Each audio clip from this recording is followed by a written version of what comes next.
about a new report that the FBI has officially put out saying that active shooter attacks in 2021 doubled over the recent years. Now, folks, this is coming out as a result of what we saw in just Buffalo just a couple of weeks ago.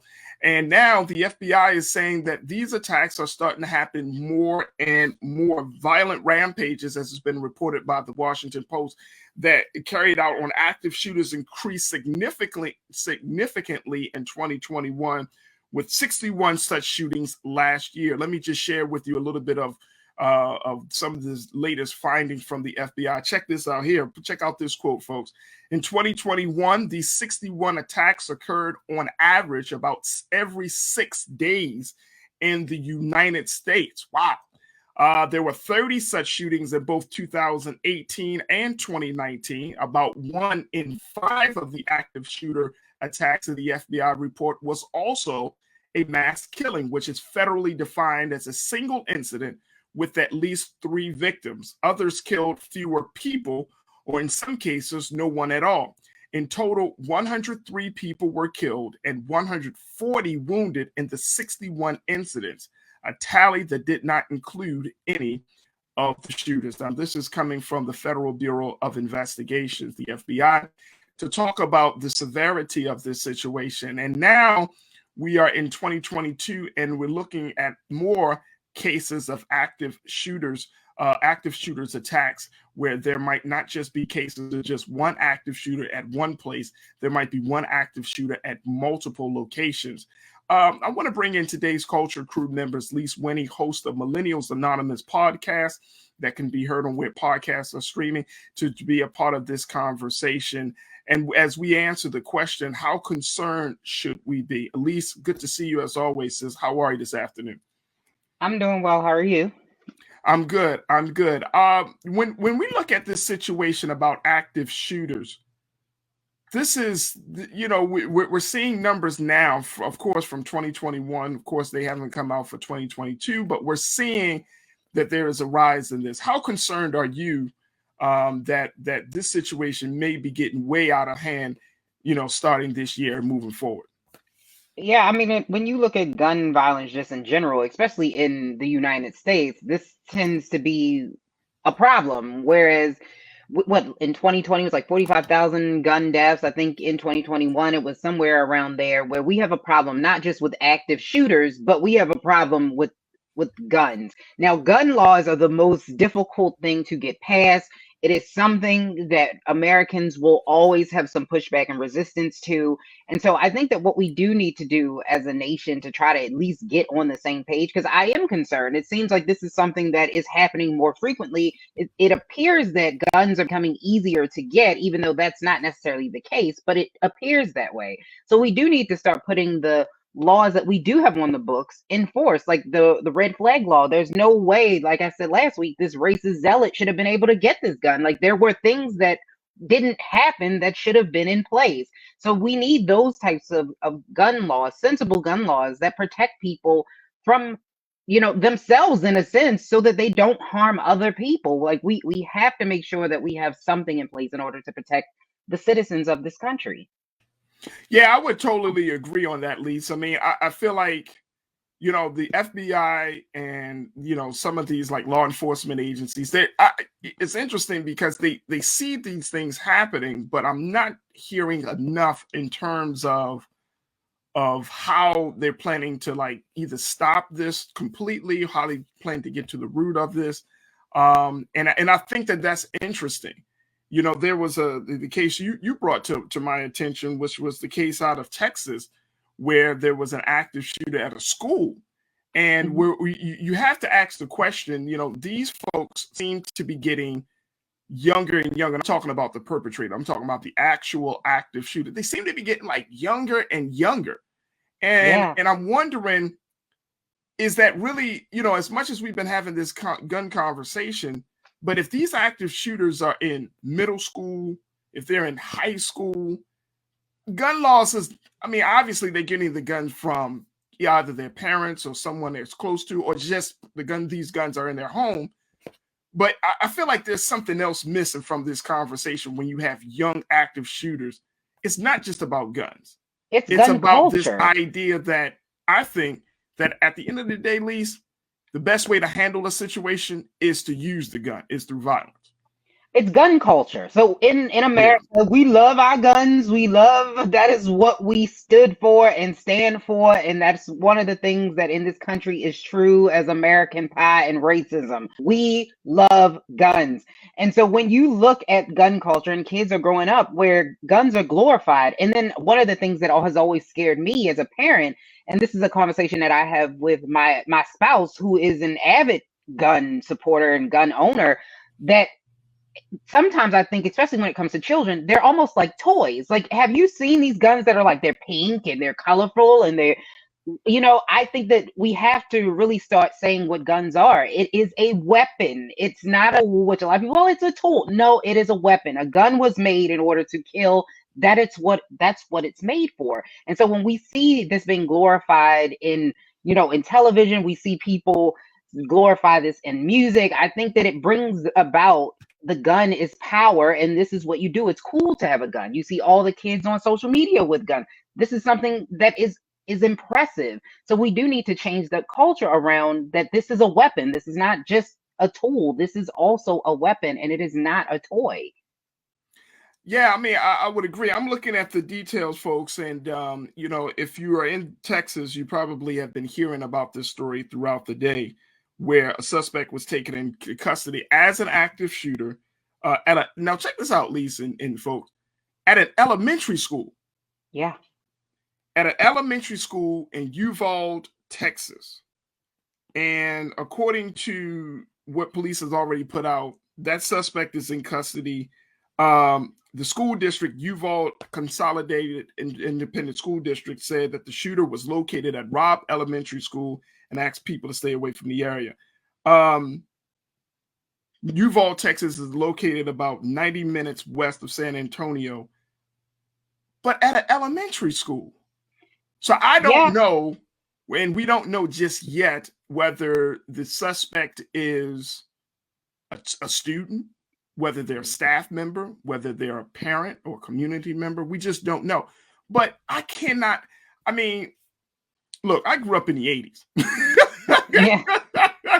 You know what I'm saying? In the 80s, when you went to elementary school, that was like when you just went to school in general, that was one of the safest places outside of your home and outside of like a church or a mosque or a faith institution. Like those are the big three places that as a child you felt the safest, right? And to see that situation has devolved into this space now where, I mean, it just seems unfathomable somebody would bring a gun to an elementary school. Like what would piss off someone so bad that they would have to start shooting at an elementary school? The So I babies. think there's a conversation, as much to your point about, access and gun laws. There's also this conversation that we have to have in this country. And like you mentioned, the gun culture, like about around mental health and how we see violence in this country. Because Yeah. right now, at least, violence seems to be the only option instead of the last option. I agree, and I think that we don't understand the communication of it, and we have been programmed that violence means power. It means strength. So if you are violent, it means that you are the strong one in the situation, and that if you communicate or back down, that somehow makes you weak. So yes, that's part of it. But I think that when you look at mental health, like even under the Trump administration, there were a couple of policies of mental health that would prevent people who have mental illness from being able to access guns. That was something that was repealed, but then of course under Biden, he went and put that back in place. But we do need to strengthen those things because everyone who does these things does not have mental illness. So we do need to make sure that there are, like what happened in Buffalo. Of course, it hasn't necessarily come out. Not they said he had a mental illness, but it appeared this was more just racism, and he just did not like Black people more so than a mental illness, since he had plenty of time to think about what he was doing, and he did it anyway. So we do need to put things in place. There are a lot of red flag laws and things like that, and they don't always work. So we have them on the books, but we do need to strengthen them so that they actually protect the people that they're supposed to. Yeah. But again, because this is a gun issue, this is going to be an uphill battle. And when you're seeing all of these elections taking place, I don't know how, when you're looking at what the Democrats are trying to do, especially with the elevation of crime right now, how to handle this issue where you can make sure that people don't feel like you are threatening their guns and you're not overly using the police at the same time. Like, how do you manage this issue? Which honestly, I don't know. Yeah, I don't know either. I don't know. I mean, I think culturally we can have some conversations. Like if we're seeing a lot of these active shooter attacks taking place at schools, I think there's some credence to teaching and educating young people about gun violence, gun safety, and most importantly, learning how to deal with your emotions and dealing with your feelings. I mean, it's interesting. I remember growing up, and I feel like bullying has always been a part of the school culture in some way, shape, or form. I was bullied, and I know people bullied, but it never occurred to me that that in order to get my bully back, I wanted to shoot and kill him. You know what I Right. mean? It's just never occurred to me. But what I think that nowadays, like there has to be a much different conversation. I mean, I think children are so overexposed to Yeah, violence. Children are exposed to adult situations so much that they start to think like quote unquote like adults in some cases, and they lose the ability to see themselves as children. And I may be completely wrong, Lise, but I hmm, just find it to be very disturbing when children take on the burden of making adult decisions and trying to agreed. deal with a situation. Agree, but I think it also not even just normalizing it on television, but even us as society. I mean, we do have to prepare our children for something like this to happen, but they have active shooter drills. This is something that they do every single year, and Yeah. it's almost like it's expected. It's normal, and we normalize it in the way where it's like, no, this is not normal, and this shouldn't happen. You said you grew up in the 80s. I grew up in the 90s. I'm a 90s kid. I'm so So sorry to hear that, Lise. I'm an 80s baby, but a 90s kid. But we I grew up in the generation of Columbine. So to me and the Okay. people that are my age, we've been dealing with stuff like this Yeah. a while. And so it almost seems like, oh, this is something that is bound to happen at some point. So we do need to get to the root of the cause. And I think you brought up a good point that mental illness or mental health is a key portion of that. And that we shouldn't be trying to eliminate and neutralize the problem of a person that we have. And that's the first thing that we go to. So you're absolutely right. In America, we do need to sit down and have a serious heart to heart with us. Why do we all need a gun? Let's start there. Uh, Ask that. You know what? I think that's one of those questions. You said your husband is a gun enthusiast, a gun advocate. Uh, It would be interesting to hear why that is the case, right? Like I don't know. Like I get it, but I don't get it. You know what I mean? Because we already know that if you have a firearm in a household, there's a great responsibility attached to it, especially when you have children. Yes. So it is an interesting thing, and I know that what I've heard from other gun owners is, you always kind of expect the unexpected. You know what I mean? Expect for the worst, and it's like, yeah, but I don't know. I But most don't people know. shoot themselves. Like Right? Like most I don't know what the line is. Like, are you expecting like a Walking Dead apocalypse? I don't know. You know what I'm saying? And I'm not trying to make fun of people. I'm just saying I don't understand. Like, when you're talking about like those high-powered rifles and AR-15s and semi-automatic weapons, and it's like that's not just a gun. You know what I yeah. mean? You plan to go to war. You know what I mean? So I'm like, I don't know. Let me go to some of my comments because folks are checking in, and folks should continue to post your comments on our Facebook and on our YouTube page. Let me kick it off with Christopher Perkins. Christopher, you said Farajii, these white supremacists have sleeper cells all over the USA. You're right. You're right. My idea, Christopher, is to crack down. You go to these governors on these states and you tell them to start cracking down on these white supremacist spaces. I don't think they will do it, but the fact is, if you want to show people that you're serious about shutting down some of the operations of these organizations. But yeah, I'm not doubting that, Christopher. Mike V, Mike said, but an active shooter is not the same as a terrorist attack. What happened in Buffalo was clear and concise. Well, it depends. At least you can jump in any time. I think it can be a terrorist situation, like what we see in here in Texas. That's a terrorist style, because you are imposing upon the safety of innocent people. Like, if you're wanting to making a statement, it's hard to figure out, like, oh, okay, no, that's not a terrorist attack. That's an active shooter attack. Right. I think they both contain elements of terror. I mean, who's going to shoot up an elementary school with children? That's terrifying. It truly is, but the difference really between the two is like the basis of it and why you're doing it. So I would say this. With the active shooter, the reason why we were talking about in the school in Texas, and at the time when they first announced in Buffalo that it was an active shooter, because they had a person who was actively shooting.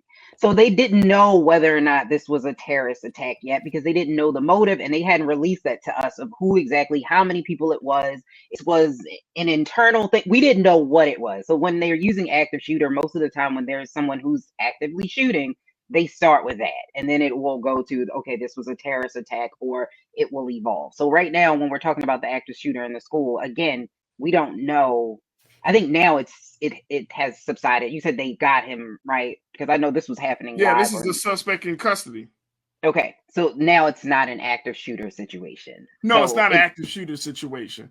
But yeah, I mean, I get it. Like, the definition of both active shooter versus terrorist is it's not dissimilar, of course, in the eyes of the government. But right, I think for the sake of this conversation, they're both terrifying events. Yes, they're both terrifying events. So for the sake of this conversation, it's like, I don't know. It's still a problematic.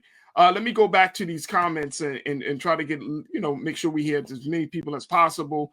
I want to go to Damon, my man, Damon Blissett. Damon said, ghost guns. We had a high school student use it at a school back in March. This was a black guy, a senior. Big issue. It goes back to the whole accessibility and accountability of guns. Ghost guns, they can't be traced. They're just kind of out there. Some of them are made. I've seen those on that conversation play out. But I think, again, that goes to a situation, and unfortunately, it's like Damon saying, this person is a black student. It's not a situation where we can just actively say, oh, that's a white guy. It's violence is so pervasive in this country, Elise. Mm-hmm. And to your point, violence is so pervasive in this country. The culture of violence is so strong in this country. It's literally affecting everyone. Agreed. We just talked about a couple of weeks ago in California, an Asian man, just shooting up a church. Mm-hmm. You know what I mean? So you can't say, oh, back in the day, we did have that stereotype saying, oh, yes, it must be a white man. I'll never forget when the DC sniper. Oh, yeah. Yeah. And everybody was like, oh, your white van, that's a white man. That's what a white man would do. And then when we found out it was not just one black man, it was two. And then the one of them had a Muhammad as last name. I remember watching TV and it's like, oh, God, this is not good for us. You know what I'm saying? Like, I mean, I'm serious. I was just sitting there like, John Muhammad, Lee Malvo. Oh, God. Like, this is not good. This is not. No, we all been there where we like, oh no. But it's one thing to have two black guys. Another thing to have a black guy named Muhammad who was at the center of it, and you're like, and then it was just all crazy. It's like he was a part of the Nation of Islam, and you're like, okay, here we go. You know what I'm saying? It was a very interesting and very kind of like concerning period. Go ahead. Yeah, and what I will say is that when looking at that, no, we shouldn't automatically assume it. You should not do that. And you're absolutely correct, because I think the definition of, what they're kind of like hazy Yeah. as what they consider to be a mass shooting and what's not considered to be a mass shooting, depending on the organization. But the majority, it seems like in this country, like 53, like it's a weird number. I have to find the exact statistic. Like most of them just so happen to be Caucasian males. Men tend to create or do stuff like this a lot more often than women, and they tend to be Caucasian. So when we're looking at that, when you look at it in, I guess, the traditional sense, it seems like it appears to be more of them. But if we look at it in a broader sense of what is a mass shooting, is a drive-by considered a mass shooting, then it kind of changes the dynamics now, doesn't it? Right. Right. Right. Because the mass shooting as defined by the government is 3 or more people that have been killed. So if you're talking drive-by, then that could certainly qualify as a mass shooting. Wow. Ooh. Let me go to get to some more folks really quickly. Brother King Lee, who checked in, he said, my last year of high school was 1978 in DeKalb County, Georgia. And at that school, some kids had knives, but I don't recall any stabbings. Yeah, different time. That's what we're talking about, essentially, a different time. Let's go to Mike V. Mike checked in and said, look, guns were the instruments of toxic masculinity and Anglo-Saxon hegemony of African and indigenous people. All of such can be traced back to European colonialism. Yeah, I think so. I think you're right on point for that. But that does not take away. Here's the thing, Mike. You and I both know it, brother. That does not take away from the fact that we, as Black people, have now kind of inherited that same mindset, right? And it's hard, Lise. I don't know if we can even have the conversation, like you just mentioned, drive-by shootings. I don't know how to have those conversations about mass shootings in the Black community, right? Because no, we don't traditionally see Black children or a Black active shooter go into a place and start shooting up the place. But we do hear about drive-bys. We do hear about shootings throughout the Black community. We know that Black on Black violence is a very real, is a very serious situation. So we do hear about that. So I don't know if the conversation around mass shootings, active shooters and terroristic shootings, I don't know how they should be had in our community. That's a great question because, like, when this all kind of started to unfold, I did start to see that narrative being played out where a lot of Black people were upset that they were saying stuff like people were coming out and say, well, this is a mass shooting thing that we have a problem, and they were throwing drive-by shootings and things like that in the mix. And so they were saying that it sounded like they didn't want it to just be a white guy thing. Because again, white men do this majority of the time. When you look at what has happened over the statistics of history, they tend to be white males. So I know a lot of African American or Black people, we were a little bit like, okay, wait, don't throw us all in there. But to defend a drive-by shooting is insane a little bit. So yeah. I mean, I'm not going to say that that's not considered a mass shooting because it still causes the same level of damage to somebody's family and in household and all the innocent people that are shot. So I think that we do need to sit down and have that conversation in our community. But I think you're right. I don't know if we're ready to openly have that type of conversation, or I don't think we're ready to have that yet. I don't know. I mean, I want us to have that conversation. We need to have conversations about gun violence in the Black community, right? Excuse me. But we also, we need to have it in a sense that if this continues to happen, and we can't have this conversation right now just for the sake of time. Right. If we continue to see Black people shooting and killing other Black people en masse, the way we've been seeing it in cities across this country, like Baltimore and in other places, then how do you think the government will start to prosecute these cases? Right. So little Donnell, 16, 17 years old, he goes by and he starts shooting 3 or 4 people. The government or some lawyers might say, well, you know what? Because of the pain that we have been experiencing in the Black community, we might be like, something has to be done. So we're telling our local attorney, state's attorney, hey, y'all need to do something. Y'all need to do something. And then the government responds with, okay, we'll do something. We'll start to say that any young Black person who commits that type of shooting is going to be, their shooting is going to be considered to be either an active shooter or a terrorist attack, or they're going to be seen as a mass shooter. Now the ball is dropped where Lil Darnell, he's not getting juvenile years. Right. He's getting grown man years as a mass shooter. Mm-hmm. And that may turn the tide, and that's going to ruffle some Black folks' feathers, because we're going to look at it and say, no, the government is looking at your 16, 17-year-old as a grown-ass man or a grown-ass woman. Right. And they're going to start to prosecute them as a terrorist, as a domestic terrorist. You know what I mean? Like, it can go in a very, very crazy space. Mm-hmm.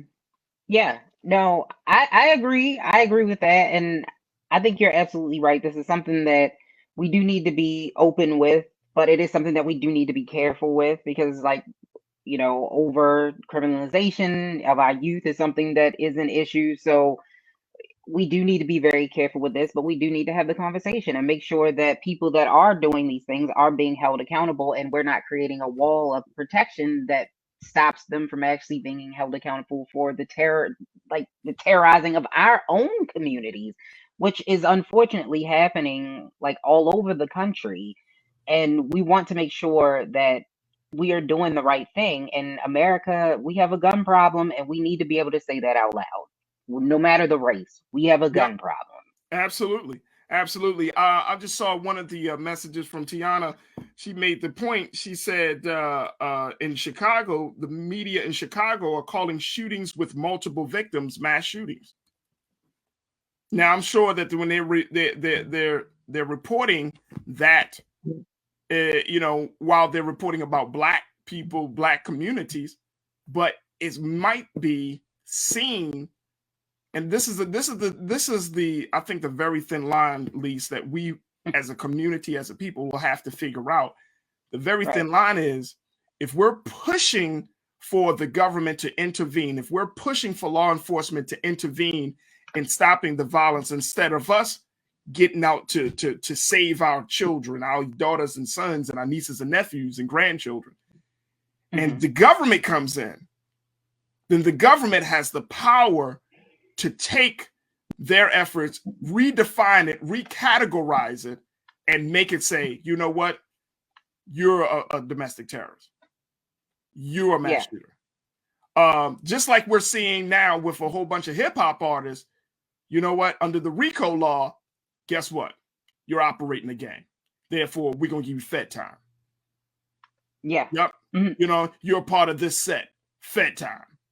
Yeah. You know what I'm saying? Your career is over. That's and we might be like, no, don't do that. But that's what happens when you don't handle your problems in house, and you run to the government, you run to law enforcement to try to deal with the situation. If we don't deal with it, and we don't deal with it very, very quickly, I can see it going into a space. Now, that's just me. That's just little Farajii Muhammad, just kind of seeing how things go if we don't deal with it, because enough is going to be enough. Right. I think so many of us are so frustrated with living in, violent communities and feeling like our own children and our own people are terrorizing. I'm talking about the older folks. I think a lot of older folks are at their wits' end and say, look, whatever you got to do with these young people, you do with these young people. But you might be serving them young people up on a silver platter to a system that's not going to treat them like young people. Yeah, and it's unfortunate the choice that we have to make, but whose lives are better or worth more than the next? And that's something that we also have to keep in mind, that if these individuals in your community are going to stop you from being able to have the pursuit of happiness, where is the line between that? So that's just something that we do have to keep in mind. And it's not an easy decision or choice to make or to fix, if I'm being totally honest. We can talk about it, but it's not an easy choice. We welcome you to the launch of the Mass Poor People's Low Wage Assembly and Moral March on Washington, D.C., June 18, 2022. We are a new, unsettling force, and we are powerful. A new, unsettling force, and we are here. We're rising up to demonstrate the compelling power that we, poor and low-income people, have to reconstruct society from the bottom up. And we need to do it with the loudest voices possible, the biggest actions possible. Because we know that there is no scarcity in this land. The only scarcity is the moral will to do what's right. Hold on, just a little while longer. We are those with sub-minimum wage jobs who can't afford sky-high rent. People with disabilities are the fastest growing minority group.